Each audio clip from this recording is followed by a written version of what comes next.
One of the biggest arguments that insurance adjusters like to make to defend or minimize the value of an injury claim is that you didn't seek medical attention right after the accident, or that there was a big gap of treatment between getting consistent medical treatment. I've seen insurance companies rely on this position a countless number of times, and even had a front row seat to see how insurance companies try to support this position.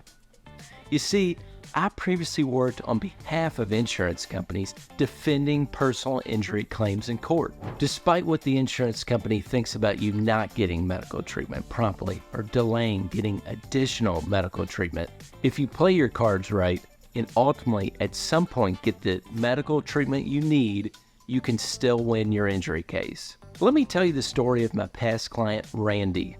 Randy was in a car accident, but the lesson I'm about to teach you with his story applies to all types of personal injury cases, including slip or trip and fall injury cases and any other type of injury case. Randy proceeded through a green light when he was struck in the intersection by another driver.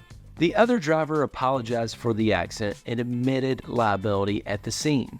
The other driver was using his cell phone when the accident occurred. Due to his car accident, Randy sustained an aggravation to his neck. You see, Randy had suffered from problems with his neck for years prior to the accident, but Randy did not seek medical treatment right away. In fact, months went by after the car accident before Randy got any medical treatment, and even when he did start treating, he went to the same medical provider he had been seeing for his neck even prior to the accident. Randy's neck problems prior to the accident were pretty significant, but prior to the accident, he was not to the point at possibly needing surgery quite yet. The accident was the last straw though, as it aggravated the condition of his neck to the point that surgery became necessary. Randy called me months after his accident. He sounded hopeless. He was frustrated as he had gotten nowhere in trying to handle his claim with the insurance company on his own, as they would constantly call him questioning his injury claim because of his delay in getting medical treatment, and he never knew what to tell them. He did not believe there was much of anything anyone could do for him, but he still decided to give me a call, hoping he was wrong and that I might be able to help him. Randy was a nice guy that was in a tough position. I wanted to do everything I possibly could to help him out, so I signed him up as a client. A little less than a year and a half after the accident, Randy had to have surgery on his neck. After his surgery, we gathered all of Randy's medical records and bills following his accident, including the records for his surgery. I took a good look at his records when they came in to try to figure out how we could possibly link Randy's surgery to the car accident, given that Randy didn't seek treatment until months after his car accident. What I noticed was that Randy had an MRI months after his car accident, but we were also able to obtain records from an MRI on his neck that he had about 8 years prior to the car accident. In comparing the MRI reports, it was clear that Randy's condition with his neck had worsened in those 8 years. I then proceeded to send a written demand to the other driver's insurance carrier demanding that they pay out the insurance policy limits. In my demand, I pointed out how Randy's condition had worsened, which was obvious when comparing the two MRI reports, and that due to the accident, surgery became necessary. With very little fight, the other driver's insurance company quickly paid out their six-figure insurance policy limits. But we weren't done there. You see, Randy also had underinsured motorist insurance coverage on his automobile insurance policy.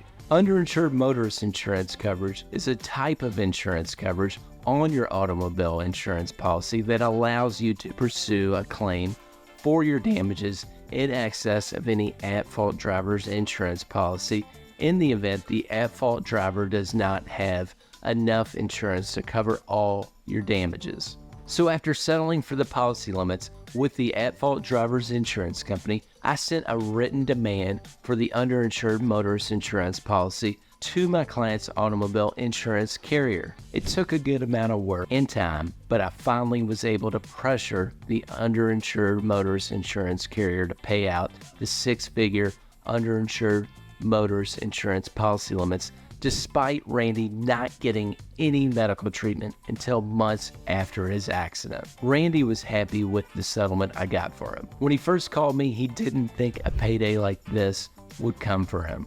He was hopeless. He had a significant gap of time before he ever got medical treatment after his car accident. Insurance companies commonly point to delays in getting medical treatment as an argument to devalue your case. Don't let this argument fool you into thinking you don't have an injury case.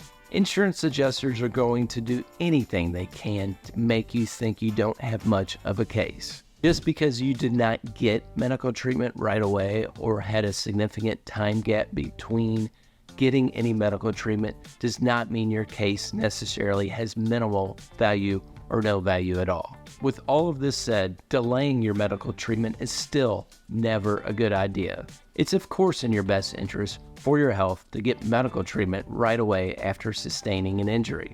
It also will make things easier for your injury claim if you get treatment as soon as possible after your accident. It will give the insurance company one less excuse and more motivation not to delay paying you a fair and reasonable settlement for your injuries. The thing is, it is great that you know not to panic with your injury claim just because you delayed getting medical treatment or went through a period of time without getting medical treatment.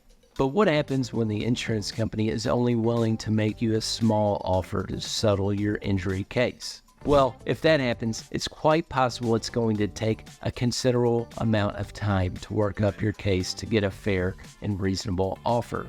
And in this video about to pop up here, I'll tell you how being patient can help you win your injury case and secure a fair settlement offer. Lastly, if you've been injured in a car accident, slipper, trip and fall incident, or dog attack incident in Kentucky, remember to don't wait, call Tate